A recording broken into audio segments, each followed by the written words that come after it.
Hello, welcome to the self-learning platform by Dr. Sushma Singh. Today we start Unit 9, Nation and Identity Concerns.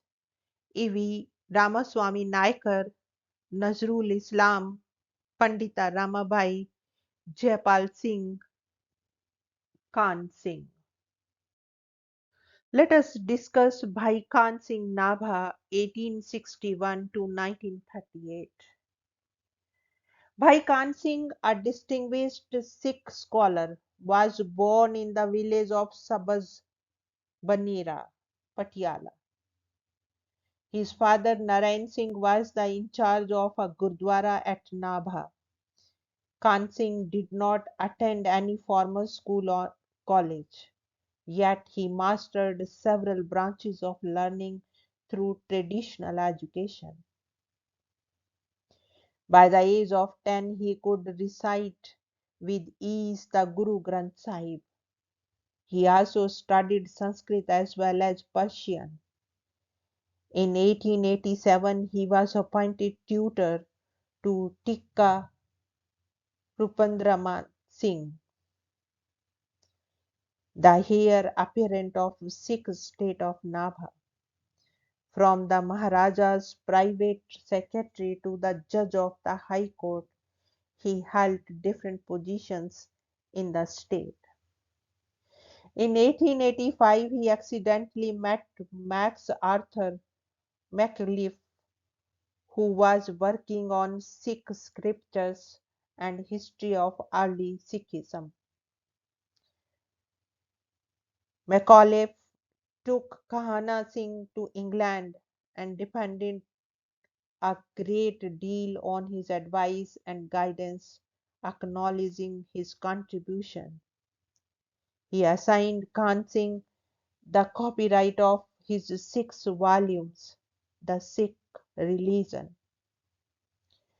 From among Bhai Khan Singh's numerous works,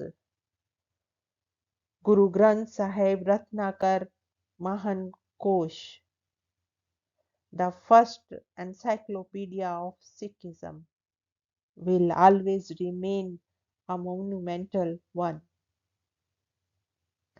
Besides his maiden work Raj Dharma in 1884, his other prominent works include Gurumant Prabhakar, a glossary of Sikh terminology, concepts and institutions, Gurmat Sudhakar, an anthology of important Sikh texts, scriptures and historical, Guru Chand, Divakar and Guru Sabha Alakar, dealing primarily with rhetoric and prosody employed in Guru Granth Sahib and some other Sikh texts.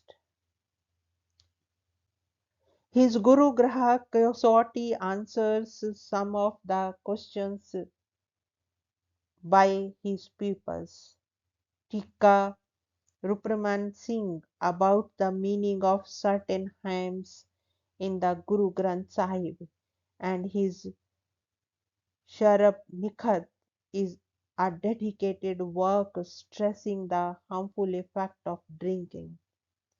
Among his other works are Vishnu Puran, Sad and Chandi the work.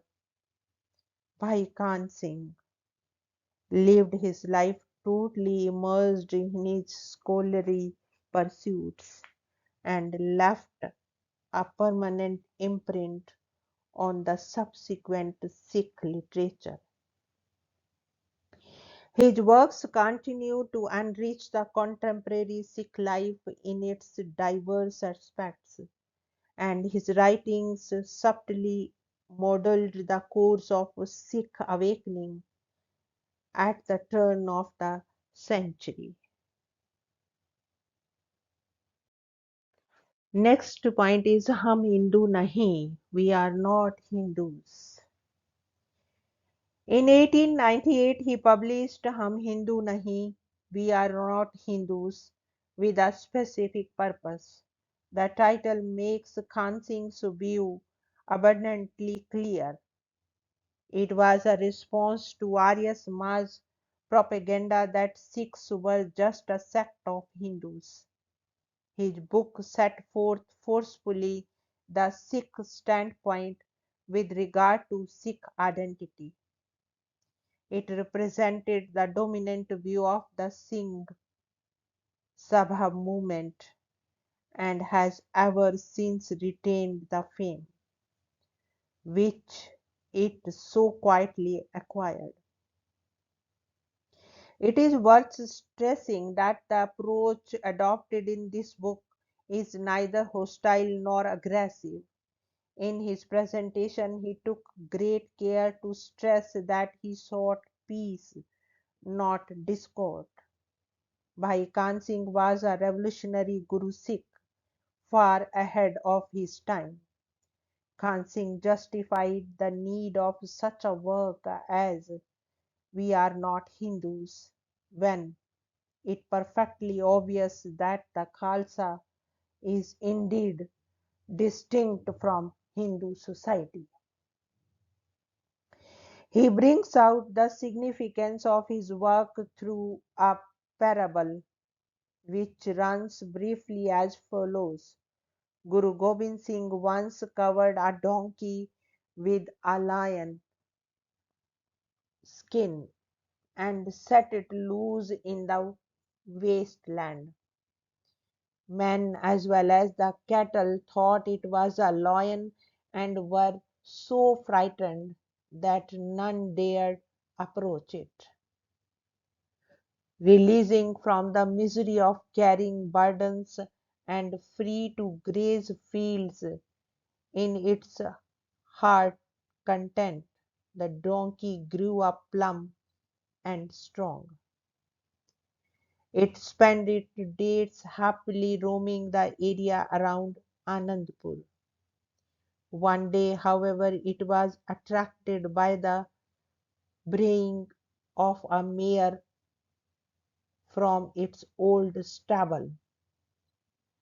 There it was recognized by the potter, who removed the lion skin, replaced it penning bags, and once again began whipping it to make it work. The Guru used this parable to teach his Sikhs an important lesson.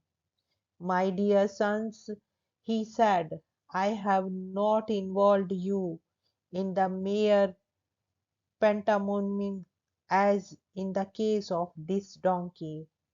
I have freed you wholly and completely from the bondage of caste. You have become my sons, and Sahib Kaur has become your mother. Do not follow the foolish examples of donkey and return to your old caste allegiance.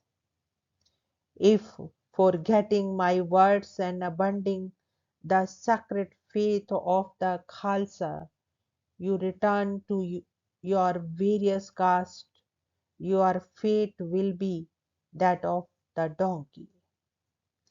Your courage will desert you, and you will have lived your lives in vain.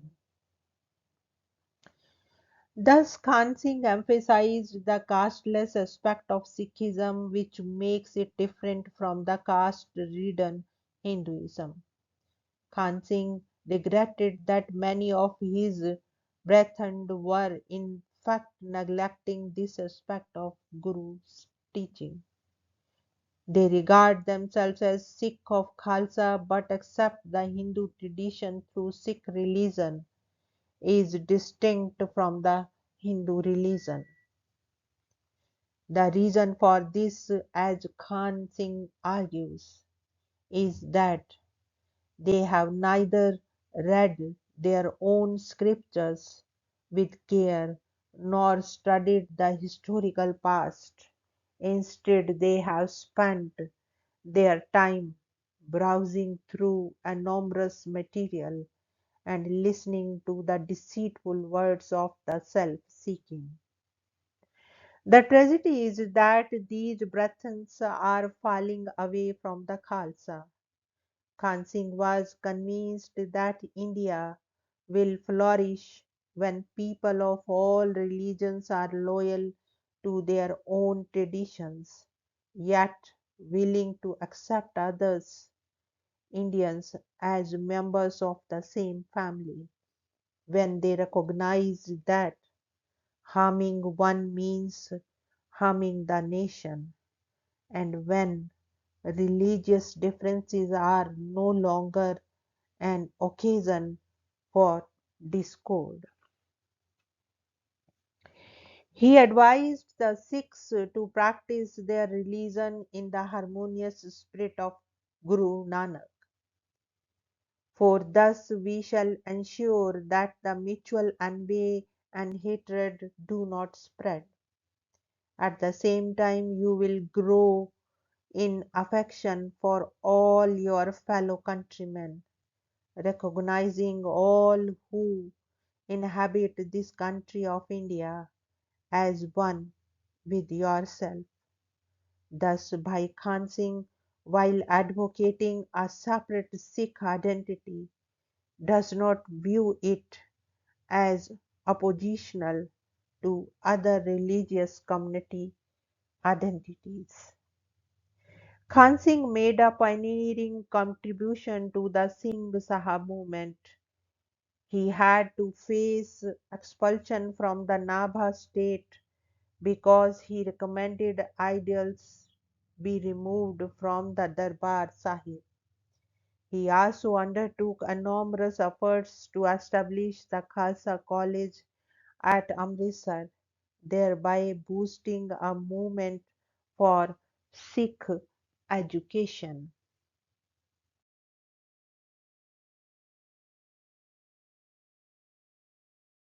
Now let us have a look at the summary of the unit.